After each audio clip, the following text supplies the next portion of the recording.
You've seen Ethan Hunt outrun explosions, scale skyscrapers, and dodge betrayal like it's his side hustle.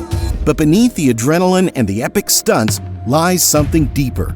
Hidden meanings, symbolic clues, subtle themes buried in plain sight. This isn't just action, it's art. Welcome to the secret symbolism in the Mission Impossible franchise, the clues you missed and the truths they reveal. If you had to pick one prop that defines Mission Impossible, it's the mask. High-tech, skin-tight, voice-duplicating sorcery. But this isn't just a cool gadget, it's a recurring symbol. Masks in Mission Impossible represent duality, truth versus appearance. Each time Ethan or a rogue agent wears one, we're reminded that no one is ever exactly who they claim to be. Identity is fluid, truth is manipulable. Ethan's world is one where trust can kill you. The masks show that every alliance is a gamble. In Mission Impossible Fallout, Lane's line, "There cannot be peace without first a great suffering," is sent through a mask. Think about that. The truth itself is distorted. It's a commentary on espionage and even modern media. We only see the surface. Symbolically, the mask also reflects Ethan's burden. He has to become someone else, again and again. But at what cost? The more faces he wears, the more he loses himself. That's not just spy work, that's a metaphor for modern life. We all wear masks, to our bosses, our friends, even ourselves. In this way, Mission Impossible becomes a mirror. Ethan Hunt isn't just a daredevil spy, he's mythic. Think about it. Every film starts with him trying to settle down or go off the grid, but he's always pulled back in. That's not just plot, that's the Sisyphean cycle. In Greek mythology, Sisyphus was condemned to roll a boulder uphill forever, only to watch it fall back down. Ethan Hunt is our boulder roller. He stops one apocalypse and another arises. There's never a final win, and he knows it. What's powerful here is that Ethan doesn't quit. His mission is impossible, and he chooses it anyway. He's not saving the world because he wants glory. He does it because no one else will. In a world of shifting morals and compromised ethics, Hunt is the rock, unshakable, self-sacrificial. There's deep symbolism in that. Ethan Hunt isn't a hero because he wins. He's a hero because he keeps trying. In a time when many heroes have turned to cynicism or gray morality, Ethan remains grounded by purpose. He chooses duty over comfort, action over apathy. Now let's talk about falling. It's not just the title of Fallout, it's a theme across the entire franchise. Ethan is constantly falling, off buildings, out of planes, into rivers, over cliffs. But falling in Mission Impossible isn't about failure, it's about transformation. Every time Ethan falls, he rises stronger. It's a kind of symbolic death and rebirth, like a phoenix or a spiritual initiation. You fall, you crash, you emerge reborn. And it's not just metaphorical. Ethan's body is punished, thrown, battered, broken. It reminds us he's human. He doesn't have superpowers. His flesh and blood hurt.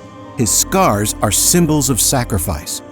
Think about the halo jump in Fallout. He plummets through a storm, blind, untethered, literally diving into chaos. It's symbolic of faith, trusting the mission, trusting himself, falling toward the unknown.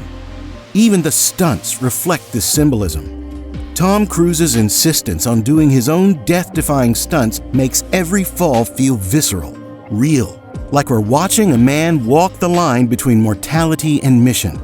Symbolically, each fall pushes Ethan and us closer to something true. Ethan's not alone. The IMF team is a big part of the symbolism. These aren't just co-workers, they're chosen family. And each member represents a balance of traits that keeps Ethan grounded. Luther Stickle is the soul, loyal, grounded, wise. He's Ethan's moral compass. Benji Dunn is the heart, nervous but brilliant. He represents humanity and humor. Ilsa Faust is the mirror, a spy who walks the same tightrope Ethan does, torn between personal agency and duty. Each character symbolizes a part of Ethan's psyche. Together, they form a complete emotional system. And this goes deeper. Ethan never leaves anyone behind. He risks the mission, the world, even himself for one team member. That's a recurring symbol of his ethos: people over protocol. In a genre where the hero usually goes solo, Ethan's loyalty is a radical stance. His team is his strength. Symbolically, it's a reminder: no mission is truly impossible when you've got the right people by your side. And it goes further. Each teammate brings their own moral lens. Luther questions strategy. Benji brings optimism. Ilsa challenges Ethan's blind trust in the system. Together, they make Ethan more than a hero. They make him whole. Tick, tick, tick. The Mission Impossible franchise is obsessed with time. Countdowns, timers, clocks. From bombs ticking down to split-second rescues, time is the enemy. But more than that, time represents impermanence. Everything Ethan does is against the clock. He races to stop evil, but he's also racing against aging, against the decay of trust, against the loss of self. In Mission Impossible Fallout, the bomb's countdown literally ties into a moment of personal emotional reckoning.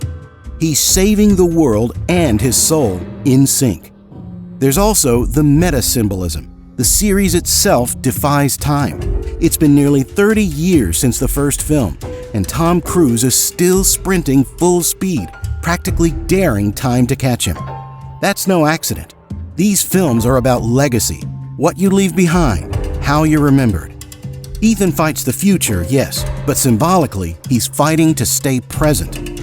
Time in the franchise is always finite, and when the time runs out, it forces truth to surface. Loyalties are tested, fears are exposed, and real character is revealed. You might have missed this, but Mission Impossible is loaded with spiritual subtext. Take Rogue Nation. The villain is literally named Solomon Lane, a biblical name. He runs the Syndicate, a group that's like IMF's evil twin. It's Cain and Abel, order and chaos. Then you've got lines like this from Fallout. There cannot be peace without first a great suffering. The greater the suffering, the greater the peace. It's a twisted echo of religious dogma, a dark gospel. But Ethan rejects that ideology. His path is one of mercy. He doesn't kill unless he has to. He mourns his enemies. He saves those who betray him. Symbolically, Ethan represents a redeemer figure. You'll notice the franchise avoids superhero tropes, but leans heavily into messianic themes. Ethan carries the weight of others' sins. He's betrayed, beaten, tempted, even crucified in a metaphorical sense, and still chooses righteousness. Lane's philosophy mirrors extremism, an unbending belief in pain as a purifier. Ethan stands in direct opposition, believing that choice, not suffering, is what gives life meaning. Women in Mission Impossible are not just love interests, they're symbols. Julia Meade, Ethan's wife, represents the life he can't have. Peace, normalcy, safety. But keeping her safe means letting her go. Her presence is a constant symbol of sacrifice. Ilsa Faust is the duality, spy and lover, ally and threat. She symbolizes Ethan's internal conflict, the life of connection versus the life of duty. These women are never weak. They are guides, reflections, and sacrifices. Julia in particular is symbolic of what's at stake in every mission. She's not just a person, she's the idea of peace. And Ethan knows peace cannot exist without safety, so he chooses the world every time. There's also a mythic layer. Julia is the unreachable grail, and Ilsa is the tempting sword, offering power, risk, and emotional complexity. Both reflect Ethan's longing for something real in a world of illusion. Let's zoom out. What is Mission Impossible really about? Yes, it's about spies and gadgets, but at its core, the franchise delivers a powerful symbolic truth. The impossible is only impossible until you try. Every mission is unwinnable. Every system is broken. Every villain is unstoppable. And yet, Ethan wins. Why? Because he believes. Not in fate, not in chance, but in will. The recurring theme here is hope, persistence, the belief that no matter how doomed a situation feels, action still matters. One person can make a difference, even if it costs everything. Ethan doesn't just beat the odds, he rewrites them. That's the true symbolism. Not just for spies, but for us, the viewer, the dreamer, the struggler. So next time you watch Ethan Hunt hanging off a helicopter or running across rooftops, look deeper. The explosions are cool, but the meaning? That's the real mission. And your mission, should you choose to accept it, is simple. Like, subscribe, and tap that bell so you never miss a mission. New videos every week breaking down your favorite films. Until then, remember, it's not about winning, it's about never stopping the fight.